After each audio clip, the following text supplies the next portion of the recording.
उस्मान शाह जी हुड़ी वेझो उमरसांद थाणे जी हद में बदमनी इलाइक़े अंदर घर करे वई। गुज़िरियल राति पोरू पोरियत पोपट कच्छी जे घर अंदर दाख़िल थी गर्भातियुनि खे यरगमाल कंदे घर में मौजूद रोक रक़म ऐं चौपायो माल काहे फरार थी विया। मुतासिरनि एहतजाज कंदे चयो त ग़रीब पोरियत आहियूं, रोज़गार लाइ रखियल चौपायो माल चोर काहे फरार थी विया आहिनि। हुननि IG सिंध DIG हैदराबाद समेत SSP टंडोला यार खां मुतालबो कयो त चोरी थियल सामान वापसि करायो वञे।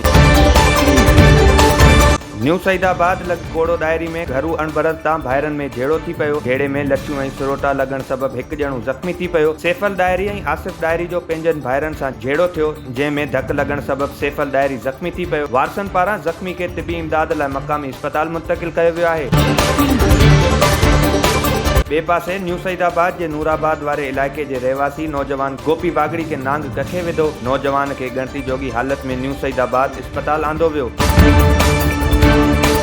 टंडोजाम विच शहर में हथियारबंदनि 3 दुकाननि जा ताला तोड़े 70 लख रुपयनि खां मथे जा मोबाइल फोन ऐं रोक रक़म खणी फरार थी विया। कार में सवार 6 हथियारबंदनि नवांहट बाज़ार में शाहिद कम्युनिकेशन ऐं अज़हर कम्युनिकेशन दुकान जा ताला तोड़े मोबाइल फोन ऐं रोक रक़म खणी फरार थी विया। वारदात जी इतला मिलण ते दुकान मालिक शाहिद राजपूत ऐं अज़हर शाह समेत वापारी वॾे अंग में वाक़े वारे हंधि पहुची विया, जॾहिं त मस्जिद मां निकिरंदड़ पेश इमाम ऐं चौकीदार खे हथियारबंदनि पिस्टल जा बटण फुर जो निशानो बणायो आहे।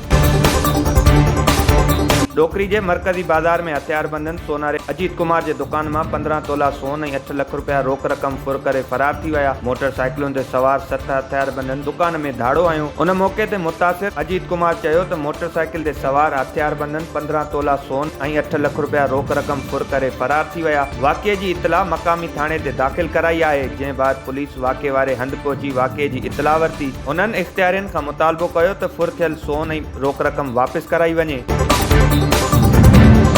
शहदादपुर जे हिंगोरा चौक वेझो रेती बजरी सां भरियल ट्रक मोटरसाइकिल सवार मथां चढ़ी वई। नतीजे में मोटरसाइकिल सवार 20 वरियनि जो नौजवान वकार सोलंगी सख़्त ज़ख़्मी थी पियो। इलाइक़े वासियुनि जी मदद सां नौजवान खे ॻणती जोगी हालत में सिम्स अस्पताल आंदो वियो, जिते हू ज़ख़्मनि जा सूरन सहंदे फ़ौत थी वियो। इतला ते मक़ामी थाणे जी पुलिस वाक़े वारे हंधि पहुची ट्रक खे तहवील में वठी छॾियो, जॾहिं त ट्रक ड्राइवर मौक़े तां फरार थी वियो।